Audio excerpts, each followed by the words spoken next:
Good morning, everyone. Welcome back to the Blind Press YouTube channel and the 39th coffee stream. I hope everyone's doing well today.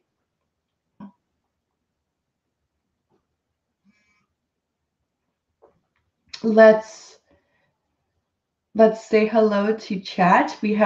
So far we have Costin and Adam Mangold and Fleet Admiral. Hi, how are you? I hope everyone's doing well. Logan passed out. We gave him some Motrin. So I figured, what the hell, he's passed out and it's normal stream time, so I'll stream. So, it be the midterms today for you wonderful American people. And I have to say, it's a very interesting thing to watch.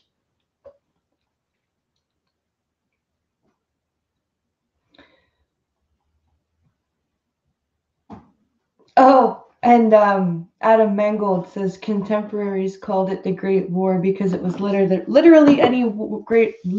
greater than any war waged before, and that is in response to a tweet I quoted saying that people should stop describing the World War I as the Great War, and I said yes because great is the great is only used to describe good things, not the scope and broad reach of something. Oh, hi, Churchy. How are you?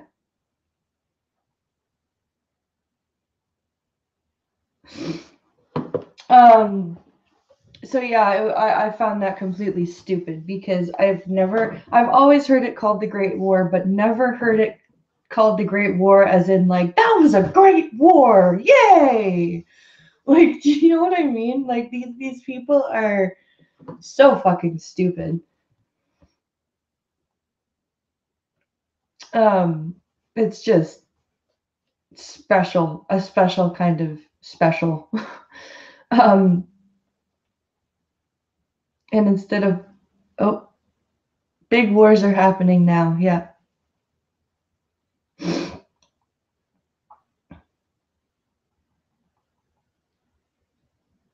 Um, yes, midterm day. It's like weasel stomping day or whacking day if you're a Simpsons fan.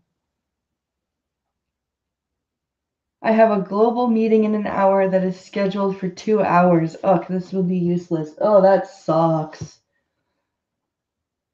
That really sucks. I hope it doesn't drag too long for you, Call to Crow, because yeah. Sometimes meetings are just useless. So the midterms, honestly, from somebody who's a Canadian and looking at this from the outside in, have I got a cold? Not yet. Are you saying that wars aren't wonderful? I don't have a cold yet, Fleet Admiral. However, it's probably coming because Alex and Logan had it. Now Pincalo has it. So I'm just waiting. I'm waiting. Pincalo says I sound like I'm getting sick too. So it's inevitable. It's inevitable. It's coming. Really sucks, but it's coming. You know that I've been saying, "Yep, you have cursed yourself." I'm waiting. I'm not gonna fool myself into thinking it's not gonna happen. I have two toddlers and a husband. It's gonna happen. It's unfucking avoidable, unfortunately. So here's my predictions for the midterms, and I'm interested to see how close I am. I'll be looking tomorrow to see, but I think that, contrary to what Gunfox said on Friday, I think the Republicans are still going to win the House, but I don't think it's going to be a landslide victory. I think the Dems are going to win enough seats to be really aggravating and really annoying and attempt to make Trump appear to be a lame duck president. Lots of vitamin C, yep. Oh, yesterday I was still getting over being sick, trying to stream and hacking up a lung. Oh, damn. That sucks.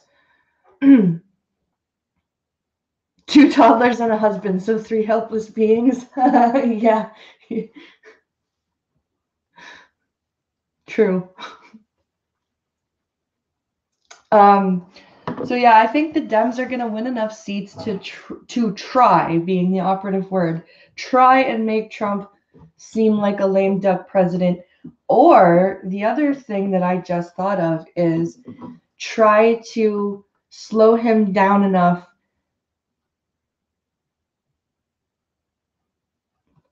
You might sound like you're at the border of line of getting sick. I asked Sinatra 3 days ago if he was getting sick, and yesterday he said he was. Oh, wow. I can't wait to see exit polls. Yeah. But the other theory that it just occurred to me is that they may try to hamper Trump and force him into signing more executive orders so that they can play up the dictator role, the dictator angle.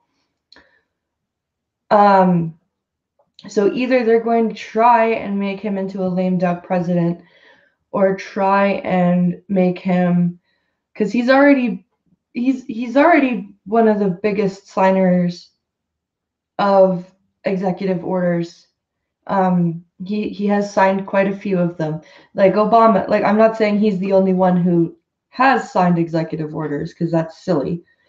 But I think the Dems may try and make it so that he either can't do anything or has to sign.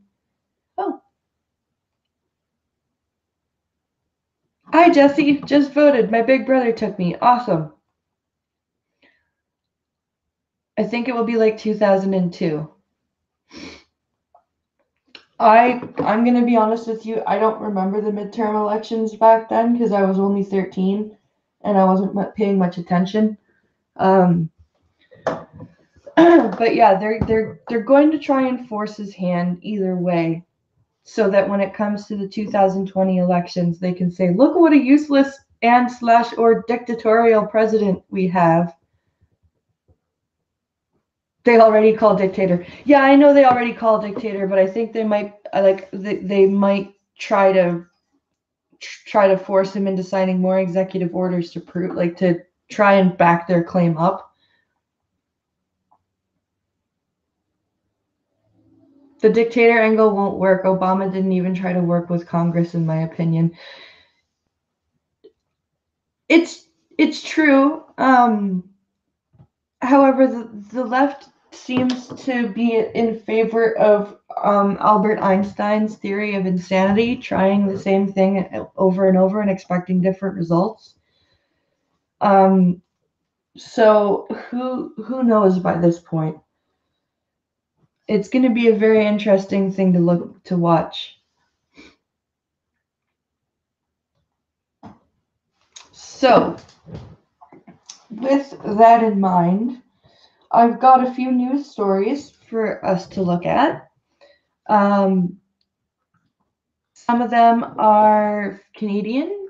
I think I have a couple of disability stories. 13 in 2002. You are a young one. Yeah, I'm 29 now, so I guess I'm fairly young.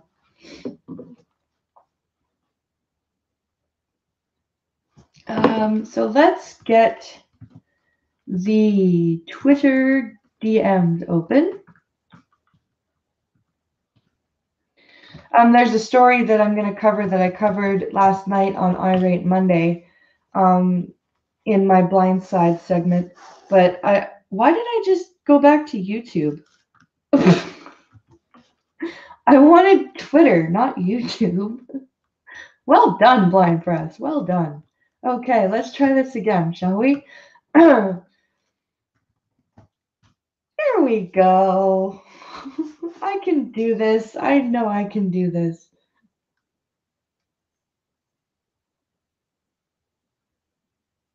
Child, you're only a little older than my nephew. I was 21. I forget who I voted for.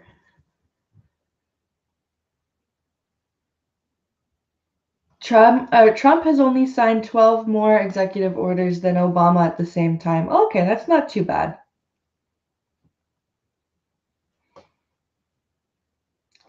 I know that Obama did sign a hell of a lot of orders, so. All right, let's get into the DMs here. And while I'm doing that, please like and share the stream if you haven't already.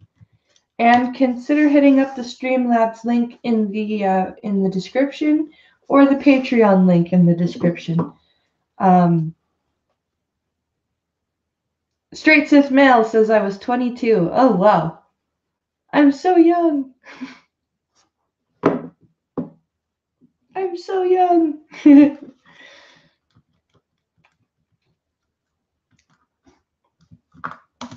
All right. Into the messages we go.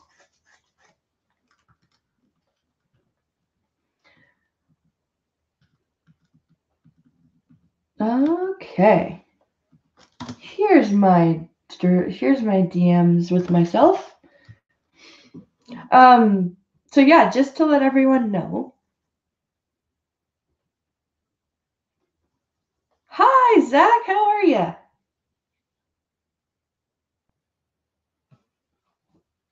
Hope you're having a good day.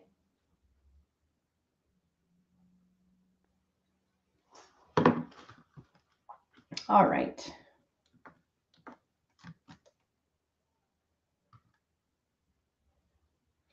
Oh, here's a here's a good story to start off the day with. FDA criticized for approving new painkiller 1,000 times stronger than morphine. Hi, Stargazer. Hi, Chadwick. My 3 baby cousins voted I feel old.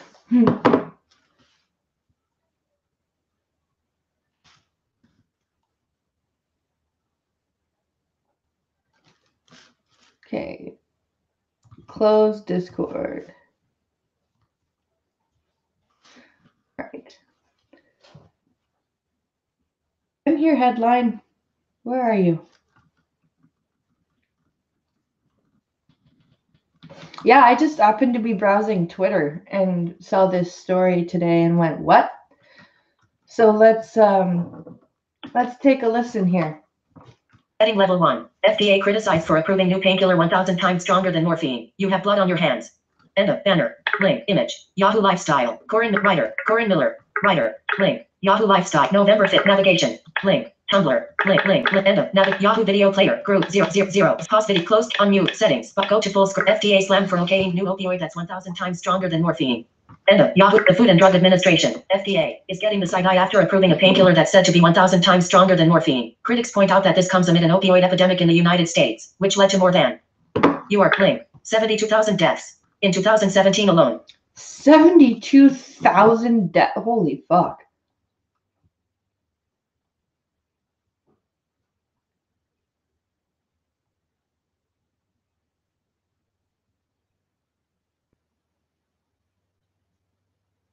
Who's saying?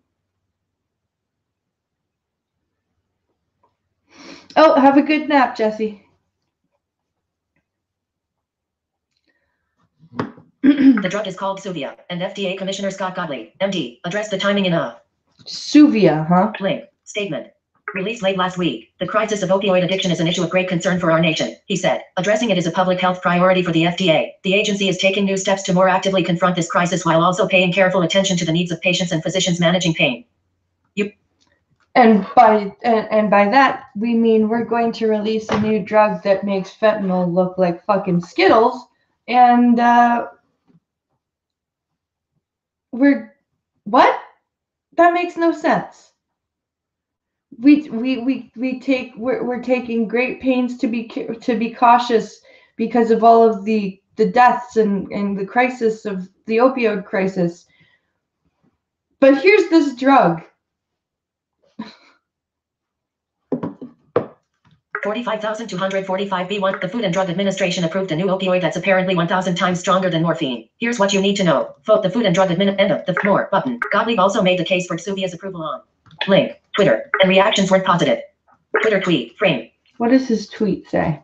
Link, Scott, link, middle, link, thread, my statement on link, number FDA. Is approval of Xuvia. All relevant considerations that went into this decision. How we're proactively addressing the potential risks and importantly how we may be thinking differently about new opioid approvals in the future. How are you proactively addressing the risks?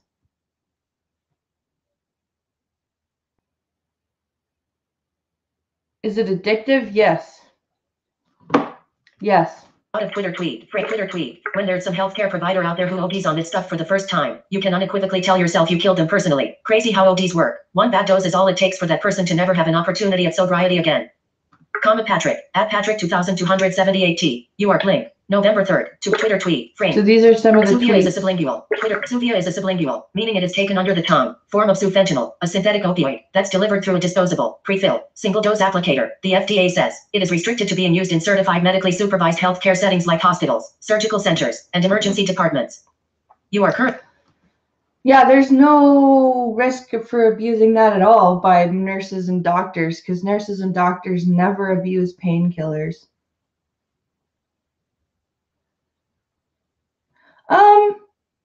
About 15 minutes, but not a big deal, Jacob. Xuvia will only be allowed in hospitals, not given to patients to take it home. No, I understand that. I thought there was an opioid problem already. There is. But the problem was that fentanyl was only supposed to be just given out in hospitals at the beginning. It was only supposed to be in pain patches and given out in hospitals, and then it was expanded to nursing homes, and then it was like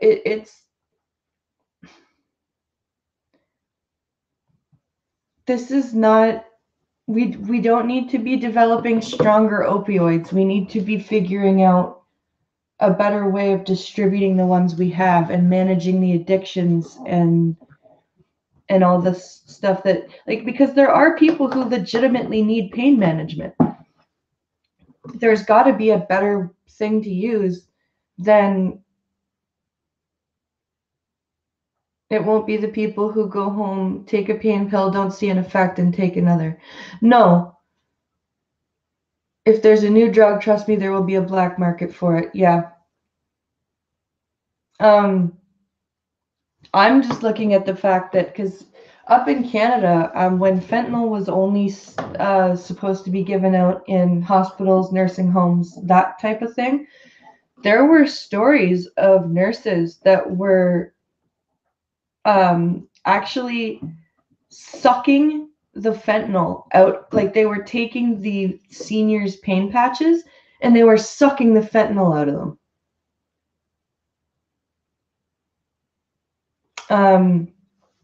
Like, this is like the fact that people are not willing to see that doctors and nurses are just as guilty of abusing these drugs as patients are is part of the problem. And just because it's only accessed in hospitals and whatever, doesn't mean that it's not going to be abused. Her second, what? My dad is on a high dose of fentanyl through a slap patch. That's one of the reasons why I'm heavily behind the pro-medical marijuana bill being voted on today. Yeah. Because, like, there are so many things that marijuana can do, and you don't need to get completely blitzed out of your mind for the pain benefits. Like, if you take CBD, for example, it can do wonders for pain management without making you lose your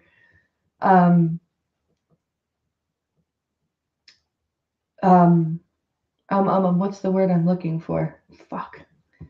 Without losing your, if you don't want to get high, basically, CBD is a good alternative. And it's so good for freaking epileptics, all these things. There's Second Amendment in America.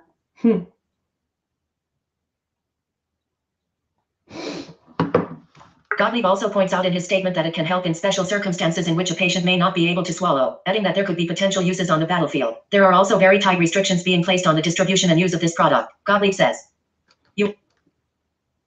Okay, but don't you have injectable morphine for... It's not like you don't have injectable opiates that you have been using for years. If you have a patient that can't swallow a pill, why wouldn't you just jab them with a morphine shot?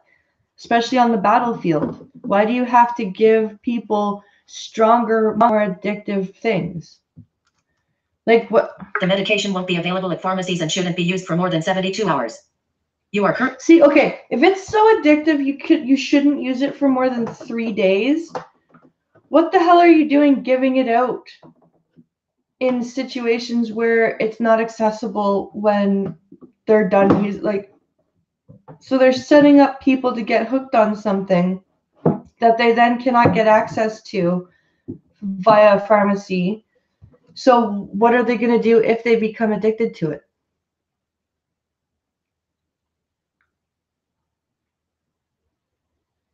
If you need something 1,000 times more powerful than morphine on the battlefield, that dude's already gone. Yep, Cult of Krill, I will fully agree with you on that one. If you're in that much pain, someone should just be putting you out of your misery.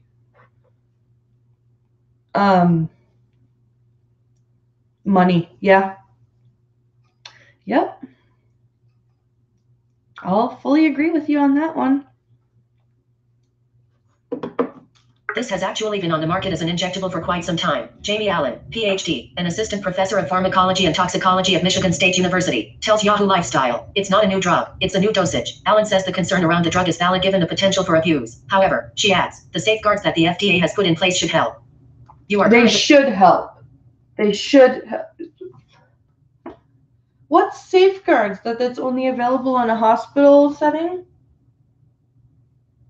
Like I said, how is this not... Like, how can you make sure it's not going to be abused or stolen?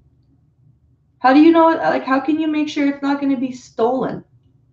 How many times have we heard about hospital staff stealing opiates and selling them on the street?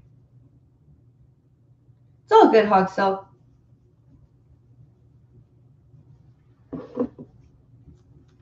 Suvia works exactly the same as morphine and other opioids do, Allen says, meaning, it binds to opioid receptors in your body to help reduce or block pain. This drug just will work a lot more than morphine. It's 1,000 times stronger, she says. This drug will just work a lot more than morphine. So that means it will also be a lot more addictive than morphine. So you're telling us that this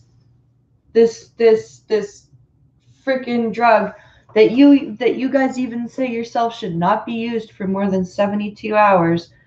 How many doses does it take to get addicted to this thing?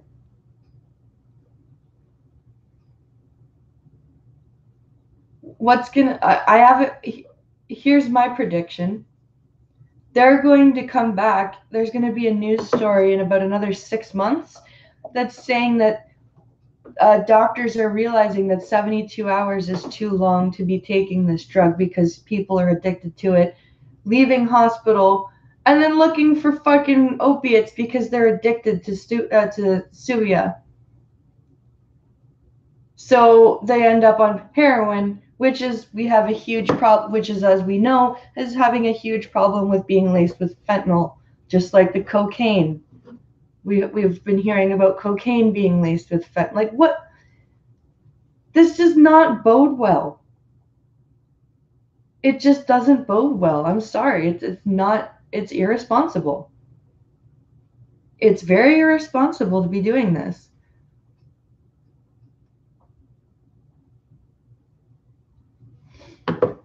The serious potential side effects are the same as with morphine, Alan says, including decreased respiration, trouble breathing, coma, and death. It doesn't tend to cause itching or blood pressure issues like morphine, but the concerning side effects are still there, she says. So it doesn't have itching or blood pressure issues, but everything else is, all the side effects are still there. So how is this drug better than morphine? Just because you don't itch when you're on it? You know what? Not that I would ever, I don't like having to take opiates. Like I've had to take codeine and get us something for pain that is not addictive, says Thoughts from the Dryer. I agree.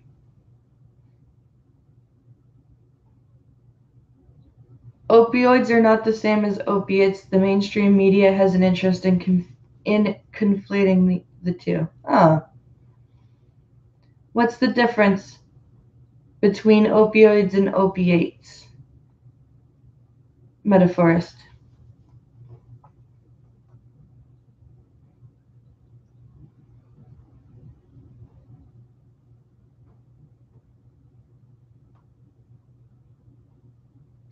I'm not sure what the difference is myself.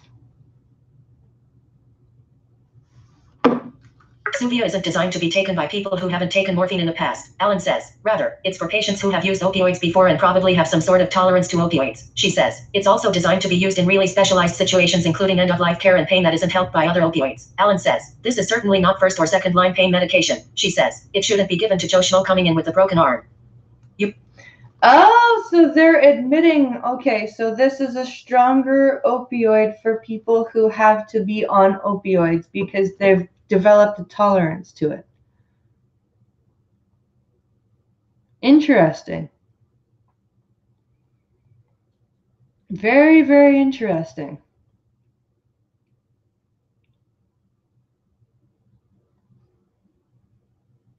They're trying to ban kratom or kratom. I can never remember how to pronounce that damn word. Which is chemically interesting because it has the same end result as opiates. They just don't bind to the same. Wait, without binding to the same receptors. There's big money in opioids, or opiates/opioids are big business. Yeah, they are. They are big business. Read more from Yahoo Lifestyle. Oh, that's the end of the article.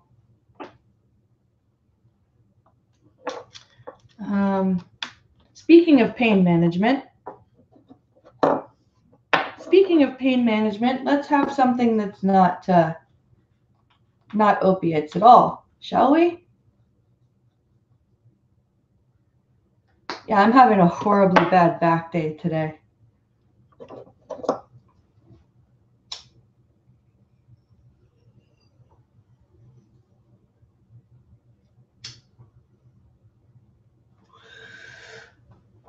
It was even hard to wear the baby to put him to sleep. It's been kind of rough these past few days.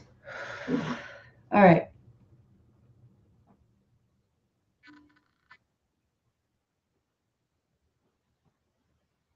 Oh, okay. Opioids work directly on the nervous system and block pain by suppressing pain messages other than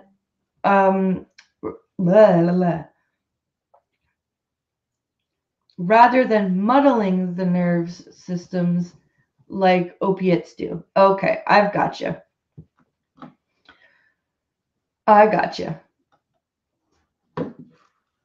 Okay, let's get to the next story here.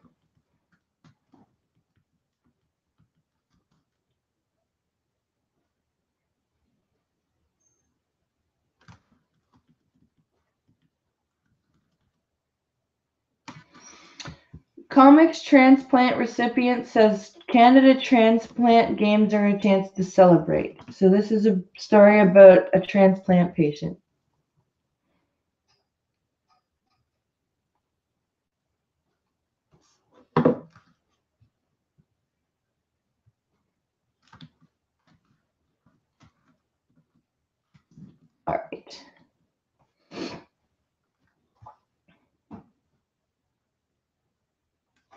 Come on, you stupid thing.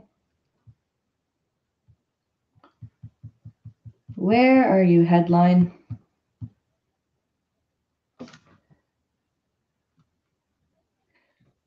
Here, headline, headline, headline.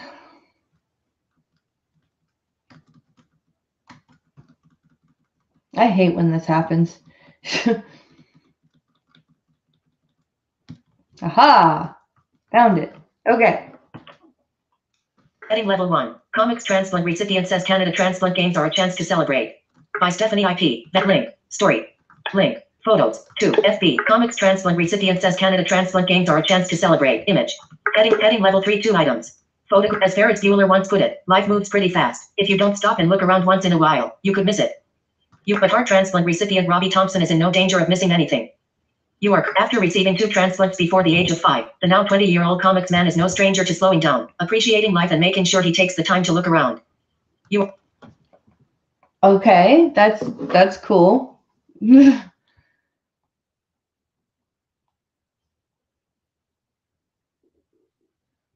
I'm not gonna knock the dude. He's had 2 heart transplants before age 5. That's kind of scary surgery. I'm still perfectly functional, he said. It's just that you have to learn how to take it easier as you go along, more so than other people your age.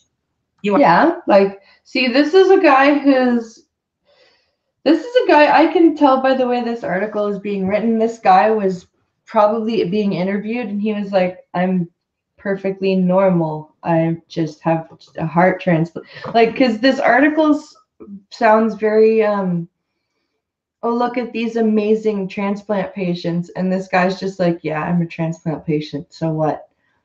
That's what it seems like. Thompson is among the more than 300 athletes who also happen to be transplant recipients who will descend on the University of BC campus this week for the Canadian Transplant Games.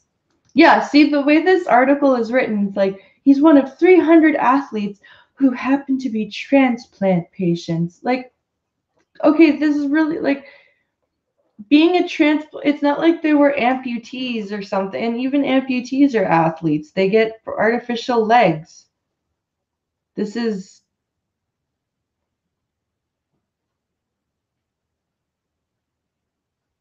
what is normal. I gotta ask though, what is normal? Yeah, everyone is different. I agree. I agree. Hosted once every 2 years, the games bring together athletes who have received organ transplants, living donors, donor families, and supporters for a celebration of support and a second chance at life. Athletes range in age from as young as 3 up to 78 years old. So it's not even really a competition because you can't truly compete when the age ranges are so like you really can't. It's not really like a competition. It's unless you've got age brackets.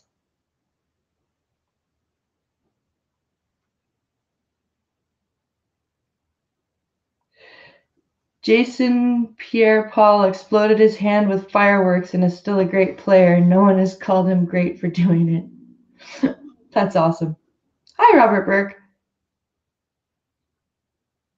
There was a guy who did an Iron Man while pushing his disabled son in a cart the entire time. Says Mr. Misanthropic. Oh, that's cool.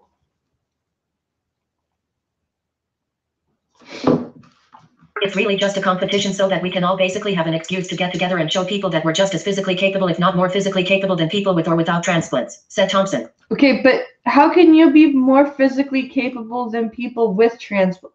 How can you prove that you're more physically capable than people with transplants if you're at the transplant games? I don't think you should say with or without transplants. And you even yourself said that you have to be more easy on yourself physically because you have a heart transplant. So really, technically, you're not as physically capable. I hate to say it, but you're not really as physically capable as people without transplants because you just said you had to be more careful about what you do. And a lot of people who have transplants have to be on immunosuppressants for the rest of their lives so that their body doesn't reject the organ, which means that they can't get, like, they have to be very careful when they're sick. I'm sorry, you're not. There was also a fencer who got his hand run over by a train and still competed. Yeah. Bluetooth is dead. I have to tune out. Good show as usual, BP. Oh, thanks, Zach. Have a good day, my friend.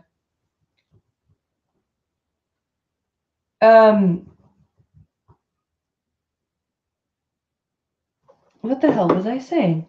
I had a train of thought. It died alone. So this is like I don't want to sound like a jerk or anything, but you're not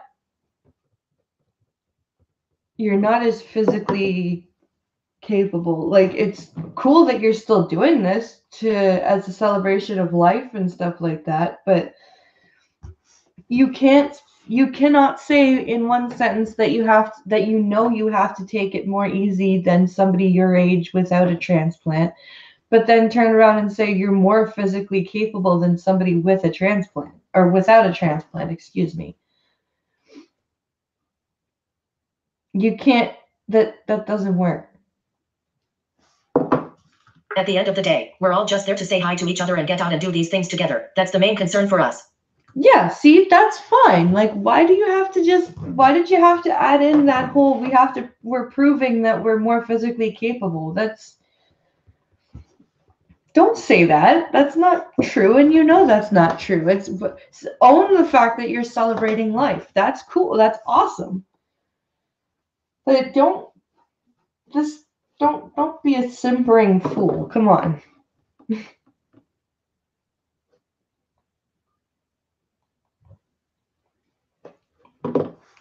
Thompson was born with idiopathic dilated cardiomyopathy, a condition that causes the left side of his heart to beat much larger than usual, which means the valves stretch and don't close properly. He received his first transplant at 18 months old and a second one when he was 5. While in high school, Thompson said he struggled to understand and accept the traumatizing experience he had been through and yearned to be a normal teen. As he grew older, however, he's come to accept what it means to be a transplant recipient and appreciate a second chance at life. You are currently on a text element. And that's like, see, getting a heart transplant is a second chance at life.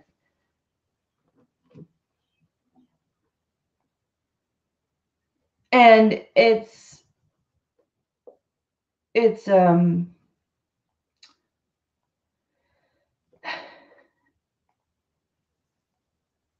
very, very, it's very true that it's a second chance on life. And the journal was twisting the kid's words. Yeah, that's what it sounds like. It really does, because this kid he sounds a lot like me, actually. But this journalist seems like he has twisted his words around. Because his transplanted heart does not have nerve connections to the brain, Thompson requires more warm-up than other young athletes. You are basically, it has to play catch up when we start exercising, he explained. Once we get going, it's decent, but it takes a little while before we're able to get going. That's what the training's for, just conditioning and getting your body in shape so it can handle that. You are currently... And that's good that you're doing that and not sitting around and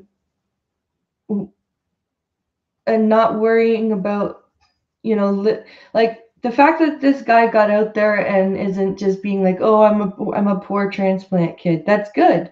That's very good. Yes, it is a second chance. Not everyone is that lucky. Exactly. In turn, his experience and his transplant has forced him to adopt a similar philosophy to that of Ferris Bueller. Oh, don't compare him to Ferris Bueller. Really? Come on. It's definitely given me a better perspective on life that I think it'd be good for more people to adopt just so they can appreciate what's around them, he said. You don't have to go fast all the time.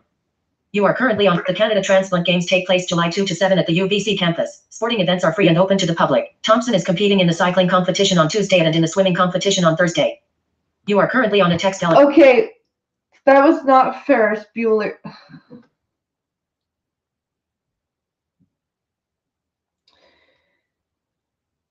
Hi, Brandon Harmed. How are you? But seriously, like, you don't compare him to Ferris Bueller. Ferris Bueller didn't care about anything. This kid seems like he at least cares about something. Like, this kid seems like he cares about things, and Like, seriously, don't. Why would you compare this kid to Ferris Bueller? You're fucked up. For more information on how to.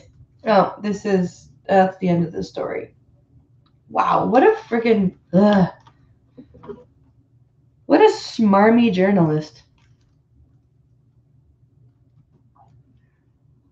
Oh, I remember the famous 80s I remember the famous 80s teen comedy Ferris Bueller's Triple Bypass. What does anything about that have to do with Ferris Bueller? I don't know. This is why journalists are utter cancer. They always have to twist shit into a narrative. Yep.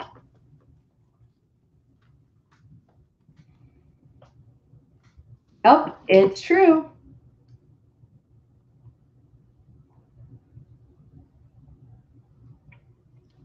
Very, very true. Now, here's the story I covered last night on Irate Prostate's stream. 270,000 veterans owed $165 million for disability pension error. Well done, government. This is why I quit journalism school. It's all just cancer. Oof. I really hate nerve pain. That aside, how is everyone's day going? Good.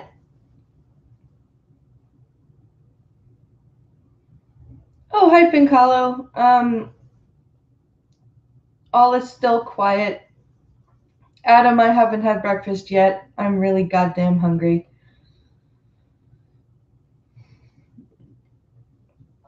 At least Pincalo is having something to eat.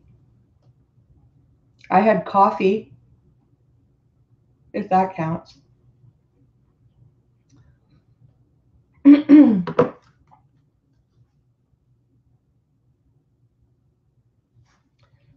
Okay, let's find the story.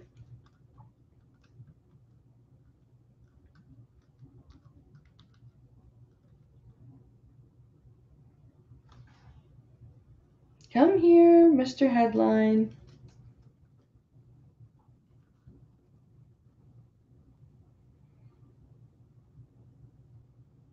I read you last night. Where the hell are you?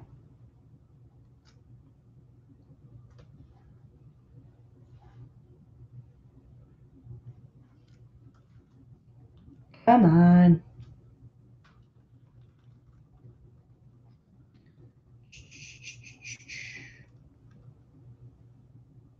Where are you, you damn headline?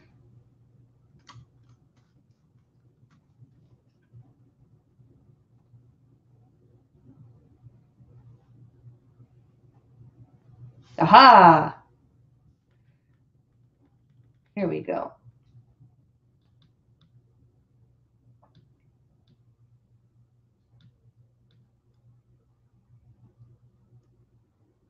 Okay, here we go. Minister of Veterans Affairs Seamus O'Regan rises during question period in the House of Commons on Parliament Hill in Ottawa on Thursday, September 27, 2018. The Canadian Press / Adrian Weil. Interesting note about Seamus O'Regan. He was a fucking news reporter before he became a politician. Knowing the VA, that doesn't surprise me in the least. I hate having to deal with them. Yeah. I won't eat it. She won't eat eggs.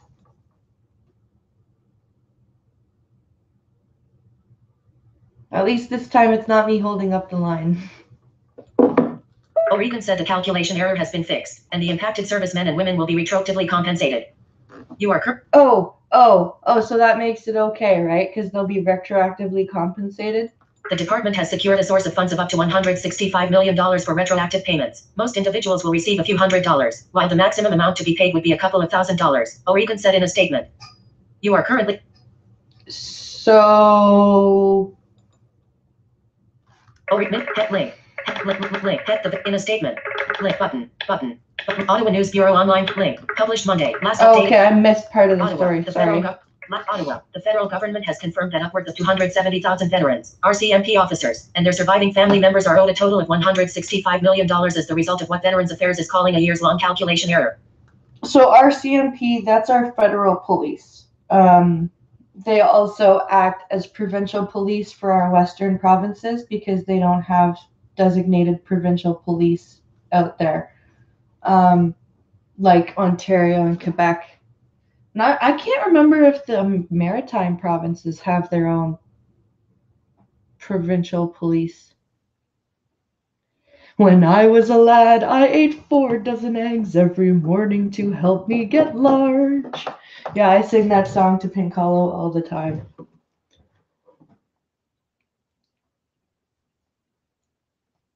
Ew, ketchup and mayo? I hate mayo, but ketchup and mayo together? Gross. In a statement, Veterans Affairs Minister Seamus O'Regan admitted that, between 2003 and 2010, an error had occurred when calculating disability pension adjustment rates. The adjustment calculations didn't accurately reflect a change to personal tax exemptions, and now some individuals are owed thousands. You are correct. So sometimes we get, depending on what your income is, or if you're a military person, or if you have children, you get tax exemptions or tax credits. And it looks like they've fucked up calculations regarding with that and pension payouts. The Veterans Ombudsman's Office brought the discrepancy to the attention of the minister. Ombudsman Guy Parent found that during those years, more than 270,000 veterans were given lower monthly payments than they were entitled to. Damn. Heading level 2. Related story. Link. Heading level 2. Link. Okay, now we get to link. Image. Minister of Veterans Affairs Seamus O'Regan rises during question period in the House of Commons on Parliament Hill in Ottawa on Thursday, September 27, 2018. O'Regan said the calculation error has been fixed, and the impacted servicemen and women will be retroactively compensated. The department has secured a source of funds of up to $165 million for retroactive payments. Most individuals will receive a few $100s, while the maximum amount to be paid would be a couple of $1,000s, O'Regan said in a statement. This reader makes me feel like I'm using Cerebro.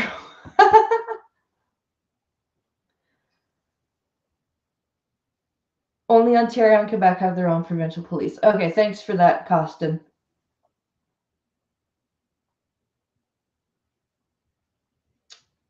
Damn it, now I'm reminded of my father's fake singing, thanks. When I were a lad in the army, oh god.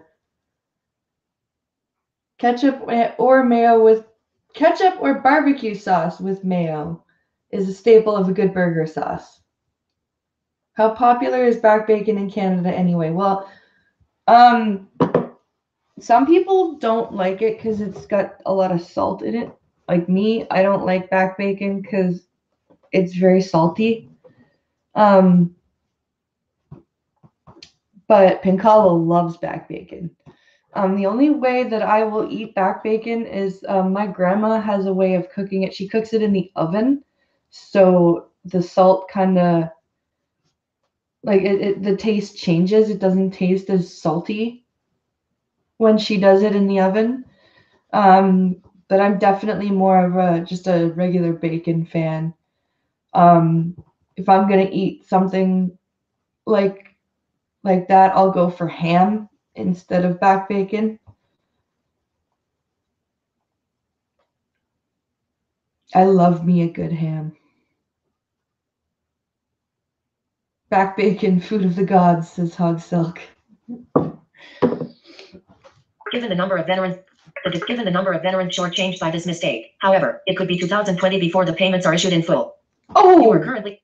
Oh, so it could be 2020 before these veterans have been repaid, and this is already an 8-year-old mistake because it said from between 2003 to 2010. So this was a Royal Canadian Mounted Axeman or Yaxman. Steamed hams are tasty. It's freaking awful here too, Mr. Misanthropic. I had to take the 4-year-old to school today, and it was fucking downpouring. And because I can't see, I had to keep my hood down because it was blocking my hearing. So I was freaking soaked, and the school's only across the street.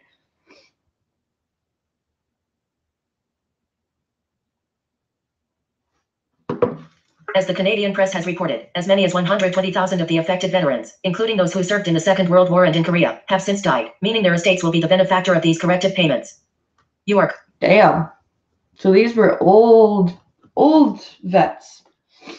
In a statement, the Ombudsman's office said that the error was uncovered when scrutinizing Veterans Affairs Canada worksheets to look into the math behind the change to the department's link. Program for immediate financial support for injured and disabled veterans. That's when it became clear that for several years, the provincial basic tax credit was not factored into the calculation of provincial income tax as it should have been, and this resulted in lower payments for veterans. Wow. So when veterans would go to pay their provincial taxes, they weren't getting, or their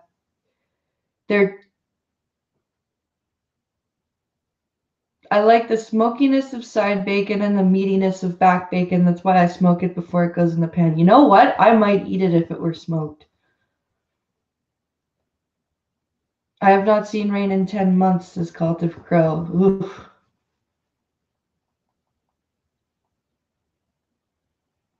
New England, asks Duck Dog of Mr. Misanthropic. Oh, hello, Sora Luna.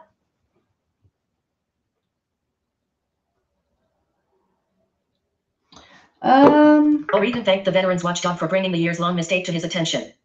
You are currently, we will ensure those affected receive the compensation to which they are entitled, O'Regan said. You are. I have a feeling that this is going to be used as, I think somebody might try and use this as an election thing. Although this did take place during Paul Martin's and Stephen Harper's governments, respectively. Paul Martin being a liberal, Stephen Harper being a conservative. But I have a feeling that Veterans Affairs will be a hot button issue, and this will be one of the arguments used. I wouldn't be surprised if the conservative government, because I have a feeling that we're not going to see a return of Justin Trudeau next year, because we're due for our federal election next year. And I have a feeling that we will not be seeing a second term of Justin Trudeau. I believe the Conservative Party, under the leadership of Andrew Scheer, will win. And I have a feeling that clean them all out, says Cryptic.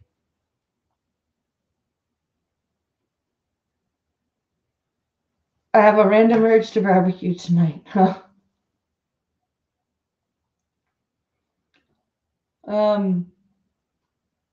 The bed of my truck looks like a swimming pool. Oh, God.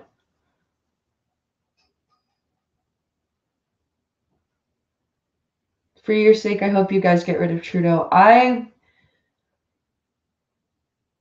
really, really, really doubt that Trudeau will be reelected, and I have a feeling that Mr. Scheer, once he gets into the prime minister's position, will probably call on a commission into looking into the Veterans Affairs, and figure out what the hell's going on over there.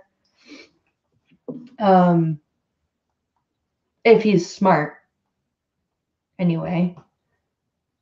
Because there has been a lot of talk since Trudeau was elected that Trudeau doesn't respect the veterans and doesn't care for the veterans, and there have been war widows that have tried to go and speak to him, and he's like brushed them off. He's not looking good with this.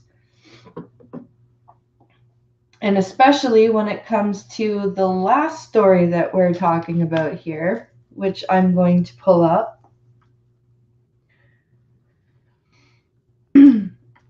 Which is Liberals detail homelessness program set to unveil poverty program. And we wouldn't have such like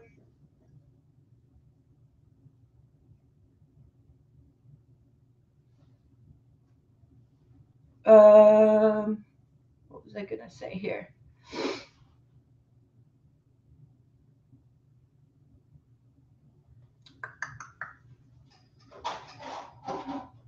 What on earth is going on over there? I hear noises. So yeah, we were already having a poverty and homelessness issue in Canada, and then we took 50,000 refugee families at the end of 2017 last year. And my region got 15,000 of them.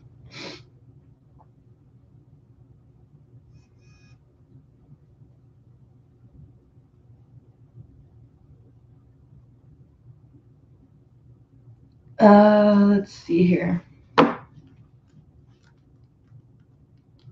So, Liberals detail homelessness program set to unveil anti-poverty law. Video play, start playback, end of link, image link, the button. The federal government is set to table legislation aimed at reducing poverty. Michelle Boyer reports. 17 button, set button. The Liberal Ottawa, published Monday, last updated Monday, Ottawa. Cities looking for more federal cash and a more regular flow of money to tackle poverty are being told that they will be able to tap into $1.25 billion over the next 9 years through the Liberal government's cornerstone homelessness strategy. So $1.25 billion over 9 years. When you look at all of the grandiose spending that Justin Trudeau has done, he has spent way more than what he's allotted for the poverty and homelessness issue on bringing in new people to the country and just all sorts of ridiculous stuff that hasn't helped us. And this is the amount that he's willing to put out over 9 years. The Liberals agreed to overhaul the program after hearing complaints from cities about cumbersome reporting requirements, inadequate funding, and unrealistic expectations about how quickly the money should be spent. Anti-poverty advocates have waited since the summer to find out how funding will move. You are current. Well, see, the problem is that, like they said, it's municipally.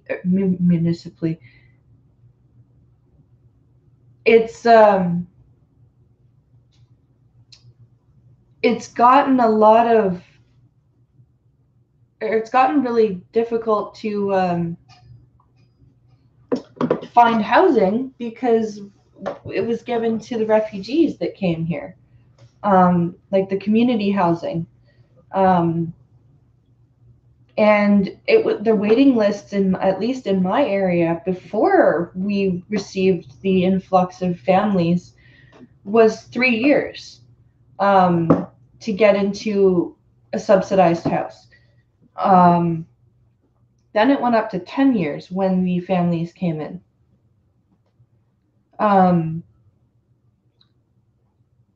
So yeah, anti-poverty advocates have been going, help, for a long ass time. So this new thing with $1.25 billion over 9 years, how are they going to split that up for cities? How many cities is that going to cover?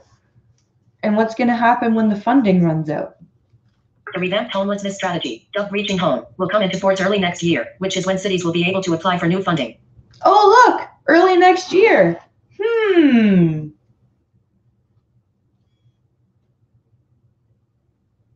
What a coincidence.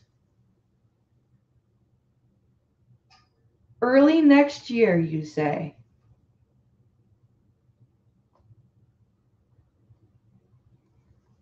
Election grab, methinks? FSK_frame on heading level 2. Related story. Oh, that's the end of that story. Yeah. Methinks that would be an election grab. because it's going to start taking place at the beginning or in the beginning of 2019, and we're due to be going to the polls in 2019. So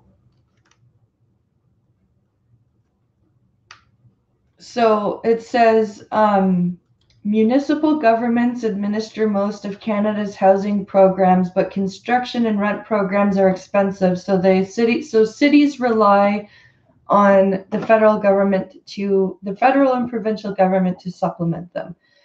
This program will allow 6 large cities to apply and join in. How many? What does it say? This money should help up to 6 large cities qualify for annual funding, joining 61 cities already qualified. So let's see here. Let's quickly pull up the calculator here.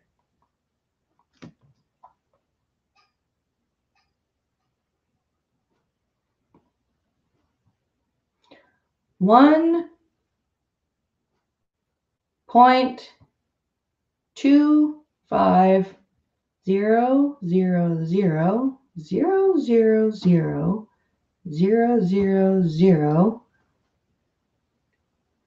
divided by 6.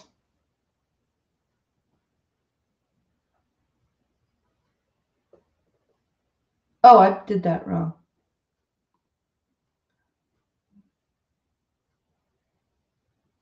$1.25 billion. So 1,250,000,000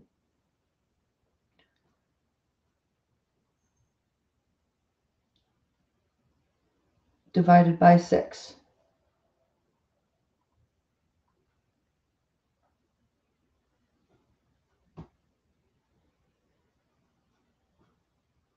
$20 million. $20,800,000 per city over 9 years. What the fuck is that supposed to do?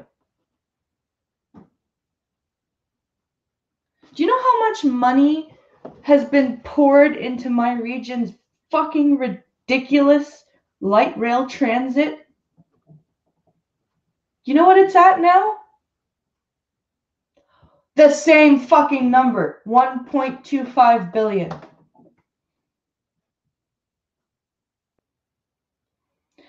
They're going to give in total funding for 6 cities over 9 years, the same amount of funding that my region has had to beg, borrow, and steal for this stupid fucking train system that isn't going to work.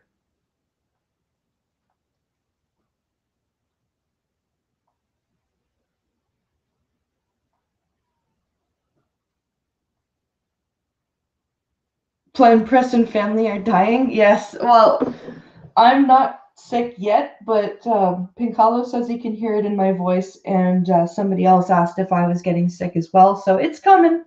It's coming. But Logan has still got a raspy cold, and Pincalo is now sick. So, yeah, this is $20 million over 9 years. For each city gets about $20,800,000.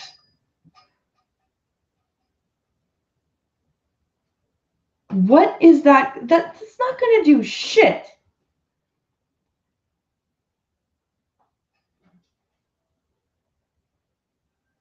And fucking, if you think about it,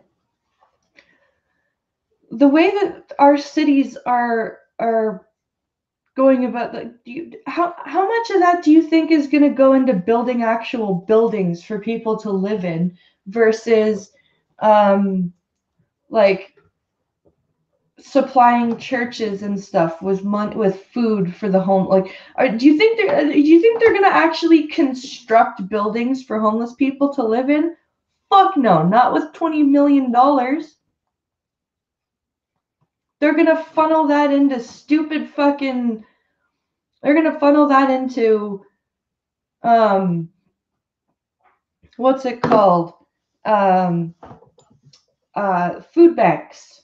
They're going to funnel that into safe injection sites. They're going to funnel that into all sorts of programs that aren't going to help the homeless have homes because, oh, this is fucking frustrating. Let's fuck our veterans over and give pittance to our citizens who are homeless and or poverty stricken. Trudeau's money will go to support refugees. Yep.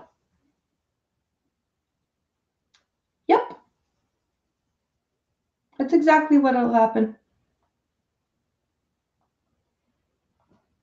That is exactly what will happen. This is fucking sick. And they think that people are going to fall for this. They think that people are going to be like, oh, look what they're doing for the homeless and the poor people. This is so obviously an election grab. It's not funny. And it's a bad one. Like a really bad one. An insulting one. Like I'm not even a mayor of a large city and I'm insulted. Like that is supremely insulting to cities that have a huge homeless issue.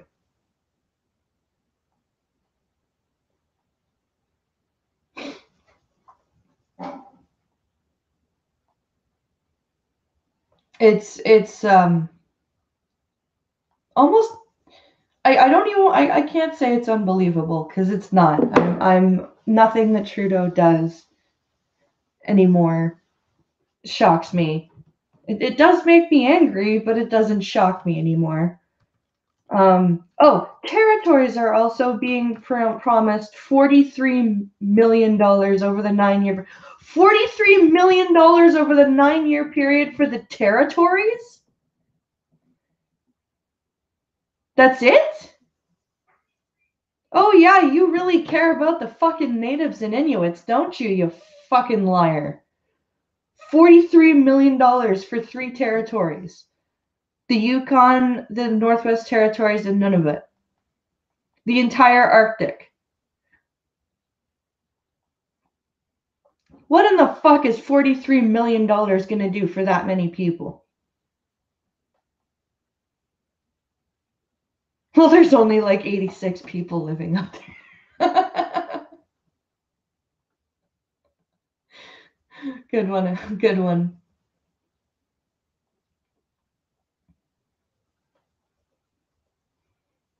Wow, that's just sad. Uh-oh, you don't want to piss off the blind. Where the heck is he finding this money? What is he cutting? I don't know, Sora Luna. I don't know. I swallowed a Canadian nickel the other day. It wasn't the same as the real thing.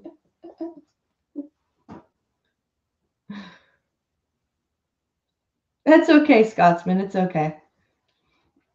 I am... There will also be new spending targeting Indigenous people, a group overrepresented in shelters compared to the general population, but how much will be spent remains unclear. The Liberals say that they are working with Native groups to allocate the spending. Details of the Reaching Home plan are being laid out as the Liberals prepare to introduce legislation to put into law a strategy to lift more than 2 million people out of poverty. You know what would have helped lift 2 million people out of poverty?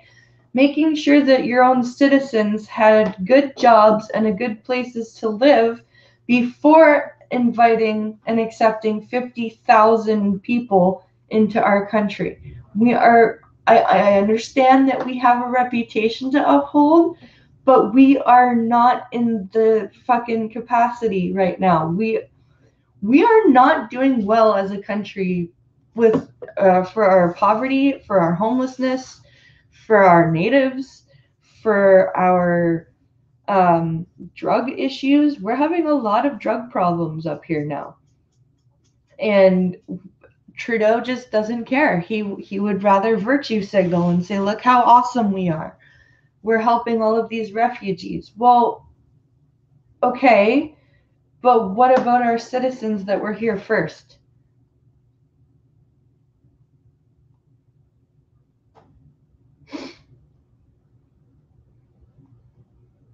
That's what I have to say on that. A law will set an official poverty line for the country for the first time. Create a council for create a council on poverty to advise the ministry in charge of the plan and require yearly reports. Who's calling me?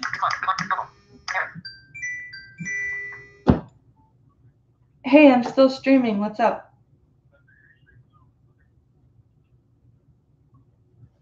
Oh shit, my phone's gonna die.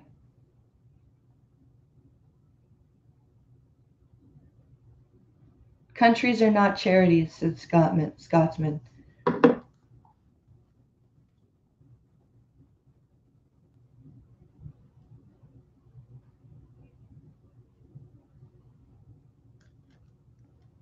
Poverty reduction targets already appear in the Liberals' latest budget implementation bill, styled as the first anti-poverty law. So what are you going to do when people fall below the poverty line? What are you going to do if it's a law that you can't be below the poverty line? How are you going to lift people above the poverty line?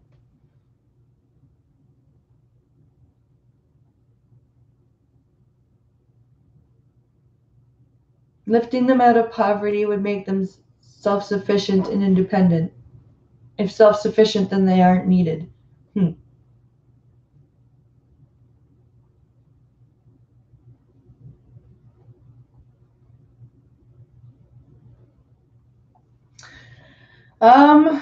Wow. Well, see, that made me really angry.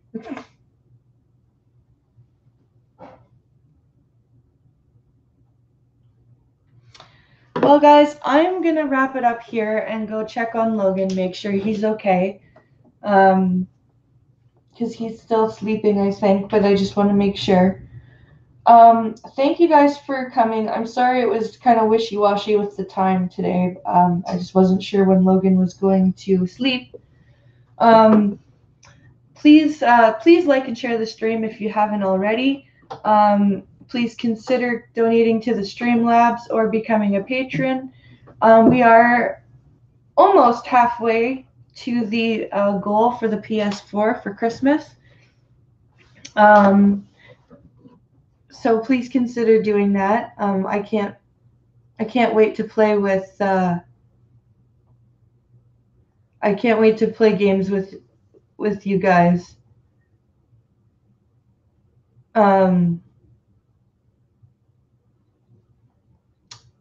It'll be fun. So I hope everyone has a great day. Stay safe out there. Keep warm if you're in cold places. Stay dry if you're in wet places. And we'll see you guys tomorrow. Hopefully everybody will be back at school and work and everything will be good. And let's everybody have a great day. I hope we can get through these midterms without rioting in the streets, but you know, it's all wishful thinking. I'm sure we will be seeing plenty of rioting. But yeah, have a great day. If you're in the States, go vote. If you're not, don't. And I will talk to you later, everyone. Have an amazing day. Stay safe out there.